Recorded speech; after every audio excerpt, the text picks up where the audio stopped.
Dan sekte Ba'lawi ini udah banyak bikin kitab palsu. Udah banyak bikin kitab palsu. Kitab Al-Burqatul Musyiqqah, kitab pertama yang mengaku mereka sebagai turun Nabi, itu di dalamnya itu banyak kedustaan-kedustaan yang mengatasnamakan ulama-ulama sebelumnya. Ulama-ulama yang ada di abad ke-8, abad ke-7, itu diklaim sudah mengakui keluarga mereka yang ada di Yaman. Padahal keluarga mereka belum ada. Abad ke-4, ke-5, ke-6, ke-7, ke-8, keluarga mereka itu nothing. Tidak ada yang menyebutkan, tidak ada yang mengenal. Mereka bukan siapa-siapa. Jadi kayak model Gus Baha, model Ibnu Harjo itu. Kalau dia masih levelnya pembaca begitu, belum mau belajar lebih banyak lagi, ilmu penelitian, ilmu naqdul tarikh, ilmu naqdul ansab, ilmu naqdul riwayat, tidak bakal bisa paham bagaimana cara mengkritisi Nasabalawi yang palsu itu. Nggak bakal paham. Paling dia akan mengira bahwa orang yang mengatakan Nasabalawi palsu itu sebagai orang hasud, orang yang iri. Kenapa? Karena dia nggak paham suasana kebatinan, cara berpikirnya seorang peneliti. Tapi kalau profesor-profesor di universitas-universitas, kenapa sampai sekarang udah ada yang mau mengatakan cara penelitian saya itu adalah cara penelitian yang salah? Karena mereka sudah tahu cara meneliti. Dan mereka sudah paham suasana kebatinan seorang peneliti, bukan seorang pembaca yang kayak anak SD baca apa saja dianggap semua yang dibaca benar. Seperti itu. Saya Syarif, cucu Nabi, berdakwah dengan cinta suci, bukan Habib dari Yaman. Sengaja hadir menemui beliau Bapak Kiai Imaduddin Usman Al-Bantani untuk minta pencerahan.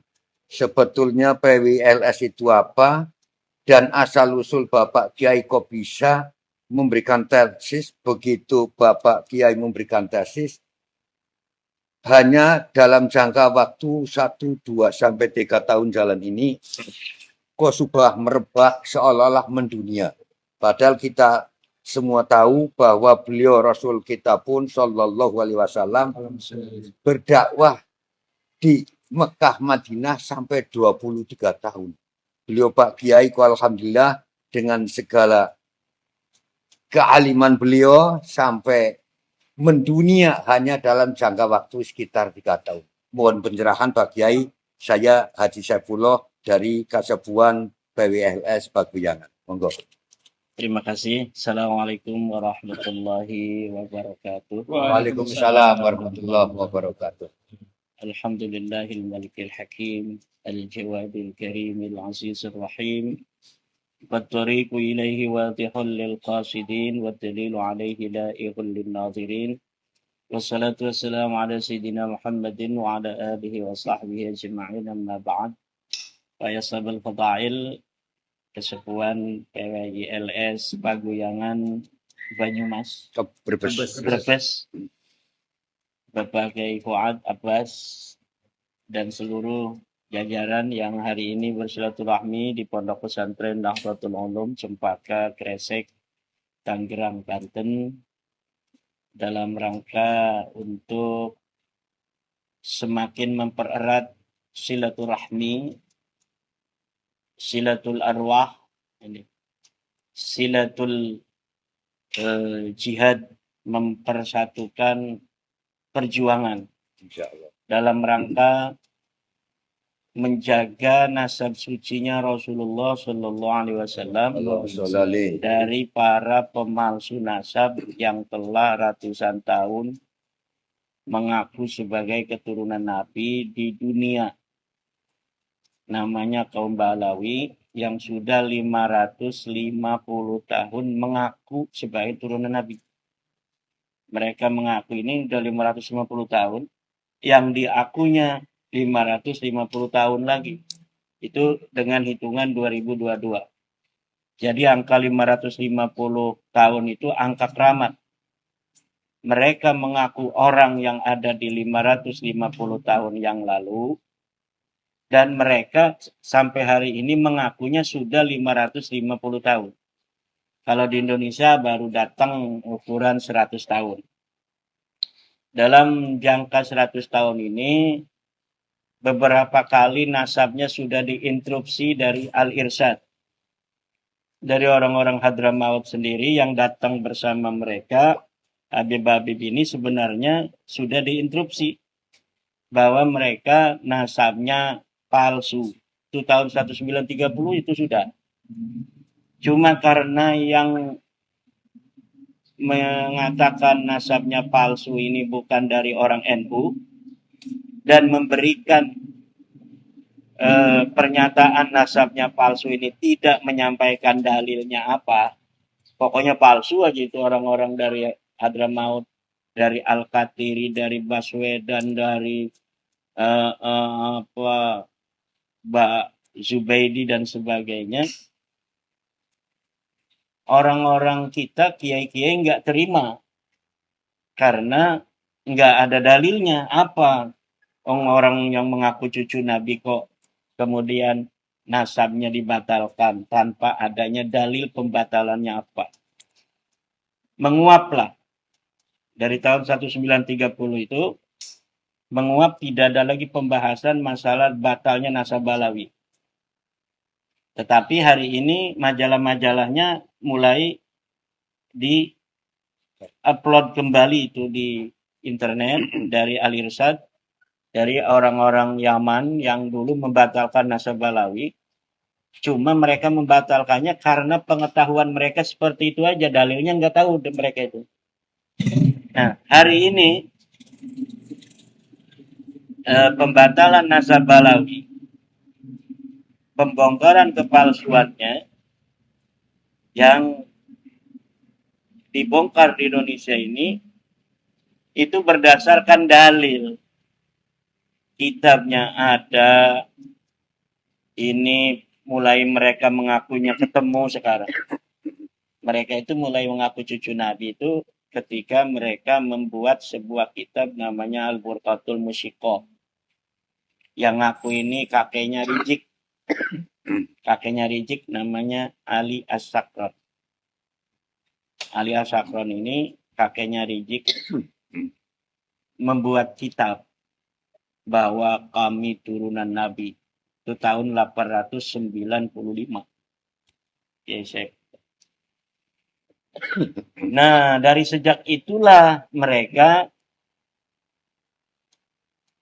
ingin mencari cantolan nasab. Kemana nih? Nyari ke Bani Ahdal. Mereka mencuri sejarahnya Bani Ahdal yang di dalam kitab As-Suluk fi Tabaqatil Ulama wal Muluk dikatakan tahun 732 bahwa Bani Ahdal ini datang dari Basrah, dari Irak. Ini Bani Ahdal. Nah, tahun 895-96 ini Ali As-Sakron membaca kitab itu. Nah, Al-Ahdalnya kan sudah ada di Yaman, ulama-ulama. Nah, akhirnya dia mencantol bahwa kakek mereka datang dari Irak itu bersama Bani Ahdal ini.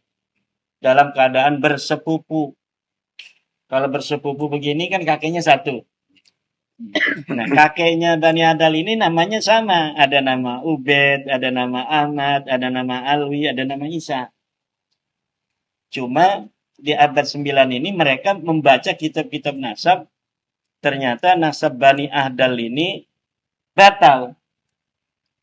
Akhirnya mereka menganulir pengakuan pertama bahwa mereka keturunan Nabi melalui jalur Bani Ahdal kepada Ahmad bin Isa. Jadi mereka kemudian intiqalun nasab minal Ahdal ila Ahmad bin Isa.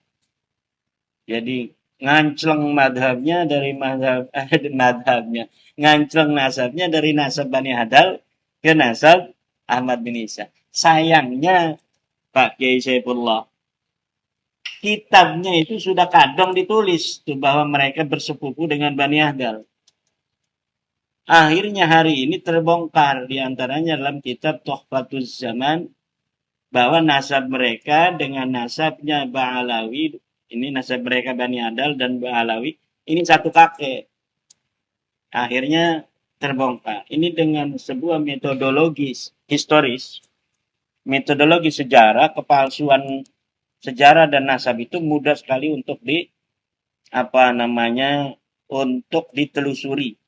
Dan saya sudah bisa memetakan semua kepalsuan ini sehingga tidak mungkin ada sebuah kesimpulan lain menurut tataran ilmiah yang bisa menyatakan bahwa Balawi cucu Nabi. Tidak mungkin secara ilmu sejarah.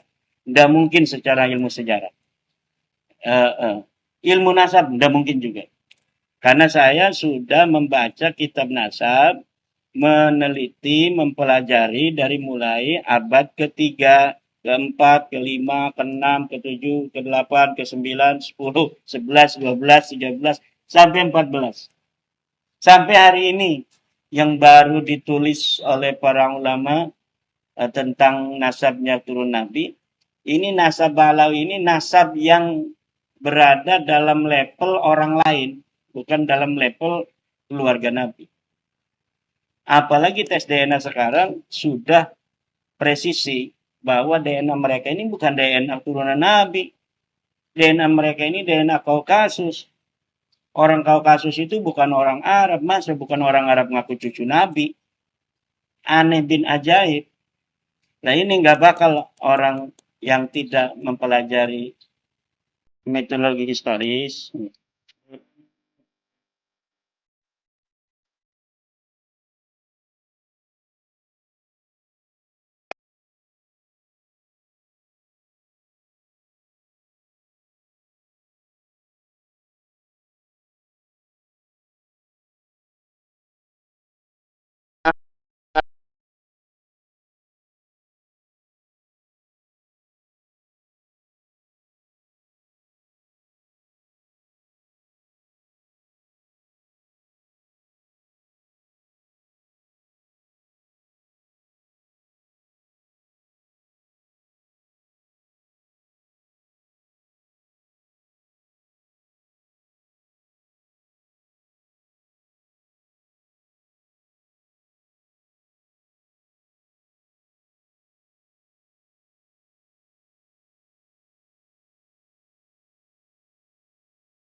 Nanti kalau ada orang ngarang sebuah kitab, Kitabul Hadis fi al-iman misalnya. Kemudian dia karang hadis-hadis Nabi yang tidak pernah dikatakan oleh Nabi. Qala Rasulullah sallallahu alaihi wasallam. Misalnya, man qara'a qul huwallahu ahad alfa marratin dakhalal jannah. Kemudian man dakhala PWILS dakhalal jannah. Qala Rasulullah harus diterima dong karena ada qala Rasulullah. Nggak bisa, bos. Kalau ada qala Rasulullah sallallahu alaihi wasallam man dakhala PWILS dakhalal jannah, kita harus teliti siapa yang ngarang. Oh, yang ngarang Kiai Fuad Abbas, ketua PWILS, pantas. Bohong ini. Kenapa? Ada kepentingan. Dianya PWILS. Kalau mengatakan man dakhala PWILS dakhalal jannah, yang ngomongin PWILS mardud. Karena di mana ada kepentingan di situ, disitulah mawadhi'ut tuhmah. Apa namanya? Mawadhi'ut tuhmah. Madhanut tuhmah di situ. Ada tempat kita mencurigai dia. Ada tempat kita mencurigai dia karena adanya maslahatun lahu. Ada kepentingan yang dia miliki. Yaitu dianya ketua PWLS. Ingin tuh emece-emece yang masuk jadi kibin itu, yang belum sadar itu masuk PWLS. Akhirnya dia terpaksa bikin hadis palsu. Qala Rasulullah SAW man dakhala PWLS dakhalal jannah. Rawahu Kiai Fuad Abbas. Nah, ini kalau kita tidak ada apa namanya itu ilmu yang untuk meneliti riwayat, maka agama ini akan acak-acakan. Dan sekte Ba'lawi ini udah banyak bikin kitab palsu. Udah banyak bikin kitab palsu. Kitab Al-Burqatul Musyiqah, kitab pertama yang mengaku mereka sebagai turun Nabi, itu di dalamnya itu banyak kedustaan-kedustaan yang mengatasnamakan ulama-ulama sebelumnya. Ulama-ulama yang ada di abad ke-8, abad ke-7, itu diklaim sudah mengakui keluarga mereka yang ada di Yaman. Padahal keluarga mereka belum ada. Abad ke-4, ke-5, ke-6, ke-7, ke-8, keluarga mereka itu nothing. Tidak ada yang menyebutkan, tidak ada yang mengenal. Mereka bukan siapa-siapa. Jadi kayak model Gus Baha, model Ibnu Harjo itu. Kalau dia masih levelnya pembaca begitu, belum mau belajar lebih banyak lagi. Ilmu penelitian, ilmu naqdul tarikh, ilmu naqdul ansab, ilmu naqdul riwayat. Nggak bakal bisa paham bagaimana cara mengkritisi Nasabalawi yang palsu itu. Nggak bakal paham. Paling dia akan mengira bahwa orang yang mengatakan Nasabalawi palsu itu sebagai orang hasud. Orang yang iri. Kenapa? Karena dia nggak paham suasana kebatinan, cara berpikirnya seorang peneliti. Tapi kalau profesor-profesor di universitas, kenapa sampai sekarang udah ada yang mau mengatakan cara penelitian saya itu adalah cara penelitian yang salah? Karena mereka sudah tahu cara meneliti. Dan mereka sudah paham suasana kebatinan seorang peneliti, bukan seorang pembaca yang kayak anak SD baca apa saja dianggap semua yang dibaca benar. Seperti itu. Monggo. Ini Kiai, mohon maaf. Itu kan dari dulu Pak Kiai kan tidak membuka ini Kiai. Kok tahu-tahu sekitar tahun 2022 kan? 22. Ya pertengahan 2022 Pak Kiai baru mengeluarkan fatwa-fatwa. Itu asal usulnya bagaimana sampai Pak Kiai mengadakan penelitian sedetail itu Kiai? Mohon penjelasan. Iya, sudah sering saya ungkapkan ya di dalam berbagai kesempatan ini, karena Pak Kiai Saifullah bertanya ya, kepada kesepuhan kita harus nurut. Jadi memang saya sudah katakan bahwa asalnya kita ini termasuk orang yang percaya Habib. Mantan Kipin. Oh. Kayaknya Kiai Saifullah juga mantan Kipin ini. Ini wajah-wajahnya mantan Kipin semua. Semuanya. Jadi enggak ya? Mantap nih. Ini hebat nih. Coba kenapa enggak jadi Kipin dari dulu? Terangkan. Kenapa dari dulu enggak percaya Habib? Kalau saya percaya dulu. Ya, enggak. Nggak percayanya kan ini kan ada di ranting saya PWLS Taraban. Iya. Jadi teman saya kan Bansel, teman Iya. saya Bansel, kakaknya kan usaha namanya paving apa ya? Paving. Nah, paving. Lah itu Habib Soleh itu minta dikirimin paving satu rumah lengkap dipasang. Begitu minta bayaran, jawabannya kapan ngamalnya ke Habib. Oh, ini wajar ini. Nih, Karena pernah jadi- melihat ada Habib minta paving nggak bayar, beli paving. Betul itu. Mulai dari 1099 guys. 1999 saya suka melihat berita di TV One. Itu di situ saya ingat persis Rizik itu ngatain Gus Dur kan buta mata buta hati, mau diikuti apanya. Sejak saat itu kok saya curiga sampai nggak percaya. Masa kalau itu cucu Nabi kok akhlaknya begitu dengan Kiai. Itu 99 guys. Sebenarnya udah ada curiga. Curiga banget, Wow. makanya nggak ngikut. Hebat ini. Ya bukan arah apa saya Berarti bukan kipin ini. bukan, Ya, bukan. sumpah belum pernah jadi kipin guys. Nah, hebat ini. Kecuali, Waduh, ketinggalan enggak, saya. kecuali dulu waktu saya hall masal ke-5 itu pernah undang Habib sekali dari Bogor, itu karena menantu saya. Pak, undang ini saja guru saya Habib dari Bogor, Habib Umar Al-Atos waktu itu. Sekali-kali itu pun menghormati menantu saya. Nah, kalau Kiai ini gimana coba? Ini bukan kipin, apa kipin? Kalau saya memang kipin Oh, lama. sama saya. Sesama mantan kipin. Bahkan ya setiap bulan tidak kurang dari 6 sampai 7 habaib yang datang ke rumah saya. Sebulan.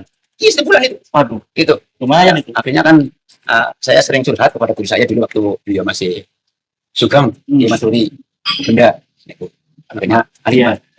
ya dia memberikan apa itu ya jawaban ya dari saya Derby itu sama punya wong kamu juga punya keluarga itu dia itu. Tapi kan kadang kalau nggak diberi marah-marah Iya. atau diberi sedikit itu malah ya gitu di sebar dilempar begitu. Tapi itu kalau saya nggak ada kemudian ada ya minta duit Oh, begitu Nggak enak nggak ngasih ya? ya gitu. Tapi ya saya kasih sesuai dengan kemampuan saya. Ya. Ya tapi kan puyeng ya. Ya begitulah kira-kira. Mintain duit sebulan 6 orang. Iya 6 orang sampai Ngeselin lagi ngobrolnya ya. iya. Ya waktu itu saya nggak merasa begitu berat karena apa itu memahami waktu itu masih paham bahwa Abaib adalah cucu. Waktu itu Waktu itu. belum tahu kalau dia orang Kaukasia. Bahkan- Darahnya bukan darah Nabi. Nggak ada darah Nabi dalam dirinya Habib. Bahkan ada Habib-Habib yang anaknya dipasarkan pada saya dan saya merasa terhormat, Pak. Saya merasa terhormat. Maksudnya anaknya dipasrahkan Untuk ngaji. untuk dikawin. Enggak, untuk ngaji. Oh. Untuk ngaji di, Dia kan punya pesantren. Iya. untuk ngaji di ya pesantren Jadi saya ada- gitu. Berarti kan yang pinter siapa itu? Yang ngaji apa yang ngajar? Enggak tahu itu. Yang pinter yang ngajar. Ya, orang Jawa yang lebih pinter dari Habib. Nggak ada Habib yang ngerti-ngerti paham agama yang lebih dari orang Jawa. Nah, itu saya merasa terhormat lah waktu itu. Hmm. Anak-anaknya Habib dipasarkan pada saya. Keluarganya kayak gitu. Kalau sekarang ada itu. Coba kalau Bapak ini pengalamannya Kipin bukan cuma agak dideketin. Ada. Namanya dulu. Nama saya Haji Hasbi. Memang saya Hibin. Oh, Mantan. Dengan pengalaman saya pernah mengajar bersama di MTS Ma'arif Pekuncen, Kecamatan Pekuncen, Kabupaten Banyumas. Terus setelah adanya tesis Pak Yai, saya sendiri juga sampai sekarang mengapa kok tesisnya Pak Yai tidak ada yang istilahnya membantah dengan tesis, tapi hanya berani keluar-keluar di luar itu.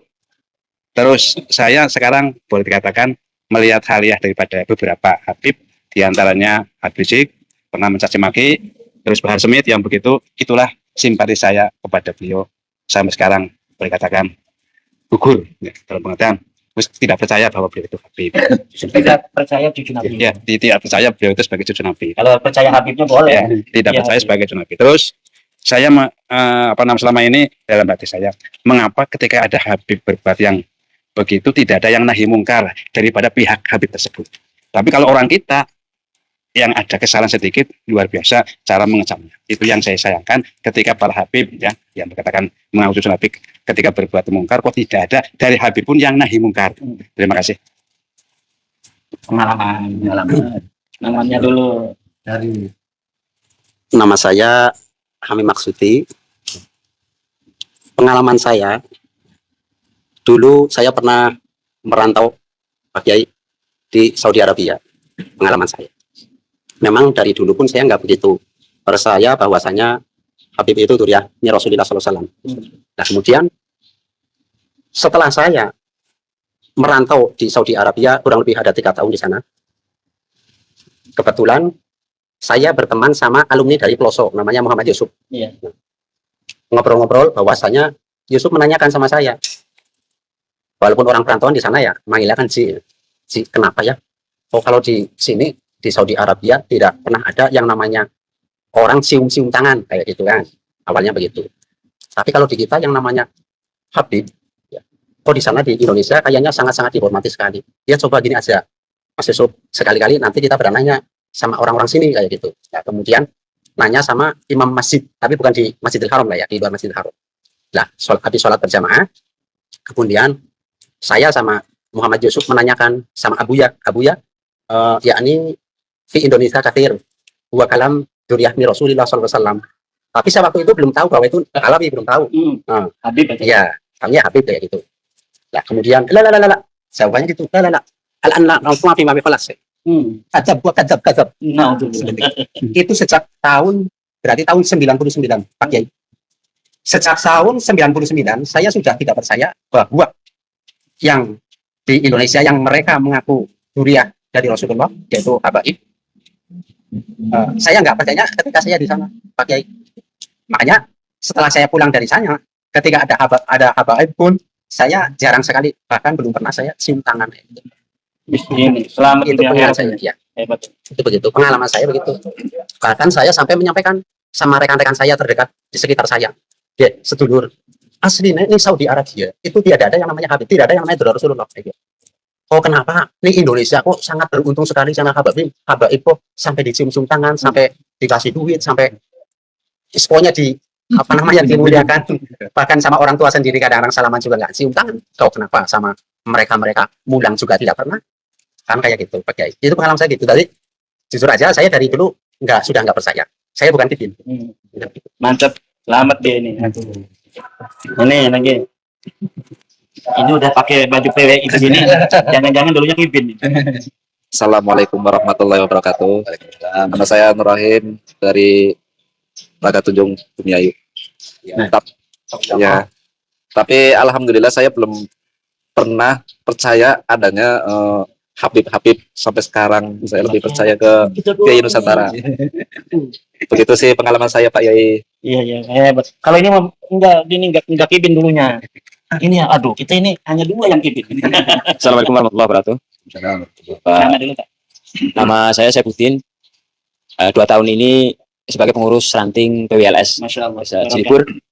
Dan alhamdulillah dengan pengalaman saya di lapangan, barangkali banyak yang bertentangan, tapi kita tidak berani mengungkapkan keburukan para Habib itu, baik di perantauan maupun di sekitar lingkungan desa Cilibur sendiri.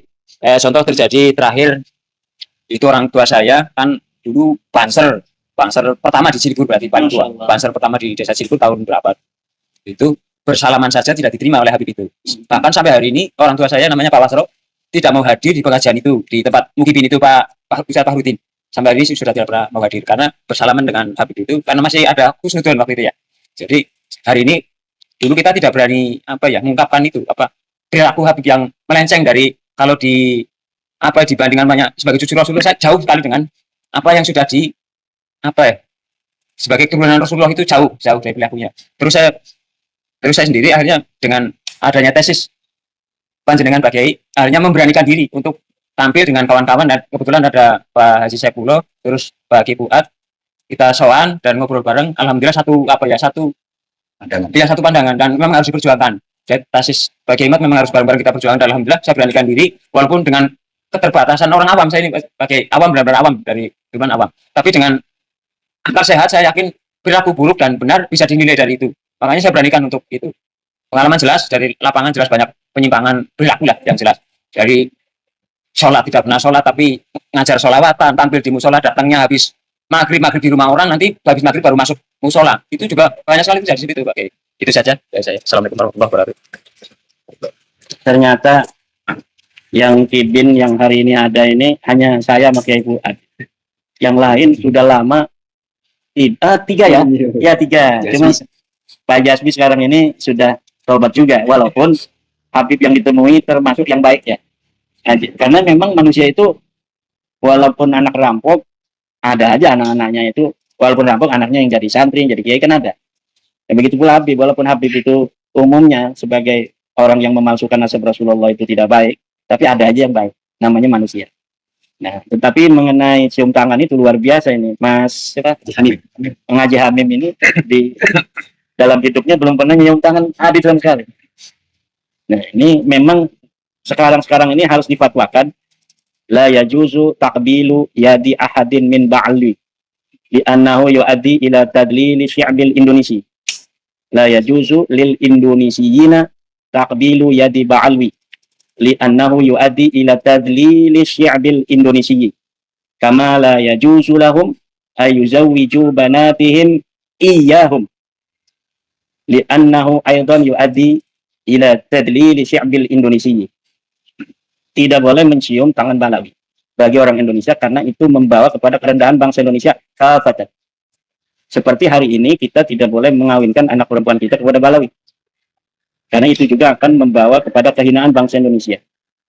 Kenapa? Karena mereka sudah lama mengharamkan anak-anak perempuan mereka dinikahi oleh bangsa Indonesia. Dan bagi yang menikahkannya dianggap sebuah aib. Berarti menganggap rendah bangsa Indonesia. Itu masa lalu. Sekarang masanya adalah orang Indonesia yang menikahkan anak perempuannya dengan Balawi, itulah orang hina dina. Orang Indonesia yang menikahkan anak perempuannya dengan anak laki-laki Balawi hina. Karena tidak selevel, tidak darah Nusantara yang gagah perkasa, tapi mereka memilih darah Kaukasia untuk dijadikan sebagai menantu mereka. Dan ini saya kira sudah menyeluruh pemahaman bangsa Indonesia bahwa Balawi selain terkait dengan nasab, juga terkait dengan usaha-usaha pemalsuan sejarah, pemalsuan nasab para pahlawan Indonesia, pemalsuan kuburan. Dan saya menghimbau kepada PWLS di seluruh Nusantara untuk dengan seksama melihat di sekitarnya, di sekeliling mereka, apakah ada makam-makam baru atas nama Balawi, kemudian dicatat tahun wafatnya itu tahun wafat sebelum 1800. Karena mereka kan datang setelah 1800 secara masif, maka hari ini mereka ingin dikenal sebagai penyebar Islam di Indonesia. Akhirnya mereka membuat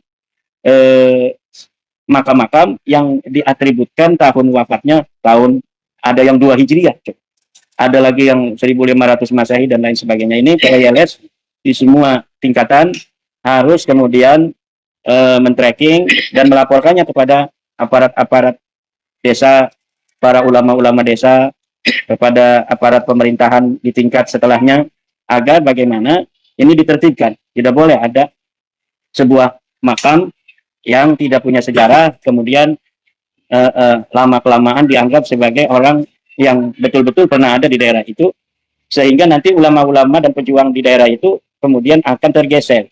Sejarahnya bergeser, kemudian peran pentingnya di masa lalu direbut oleh wayang yang tidak punya sejarah dan bahkan orangnya tidak ada. Ini adalah sebuah kejahatan yang harus mendapatkan perhatian dan harus ditumpas. Pemalsuan sejarah, pemalsuan makam itu. Dan ini tugas kita semua, tapi semuanya dilakukan dengan ma'ruf. Jadi kita nahi mungkar itu bil ma'ruf, dengan baik, bermusyawarah, kemudian bagaimana kita memerangi pemalsuan itu dengan akhlak yang baik, dengan musyawarah. Saya yakin kalau mereka itu diajak bermusyawarah, Balawi ini adu data tentang klaim mereka dalam sejarah, dalam kuburan, mereka akan menerima. Masa ada data yang kuat mereka nggak menerima? Walau mereka nggak menerima, tapi nanti kepala-kepala kampung ini kan yang akan menerima kita, dan tentu mereka akan kalah. Jadi jangan pertama kita langsung mengadakan acara nahi mungkar itu dengan fisik, jangan. Dengan otak aja mereka udah kalah kok.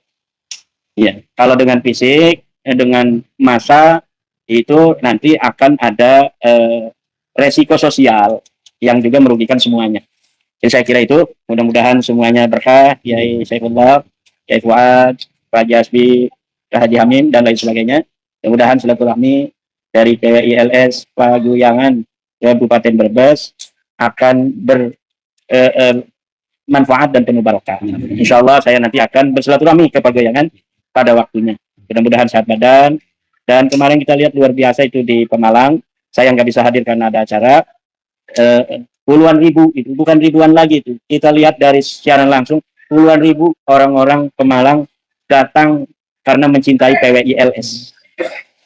Aman, tentram, karena memang di Pemalang itu sudah udah paham, karena kiai-kiainya terus bergerak memberi pemahaman bahwa Ba'alawi ini, Habib-Habib ini bukan cucu baginda Nabi Muhammad Shallallahu Alaihi Wasallam.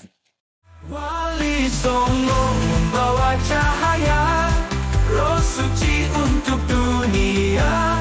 Di hati kita mereka ada, menyatukan jiwa bangsa.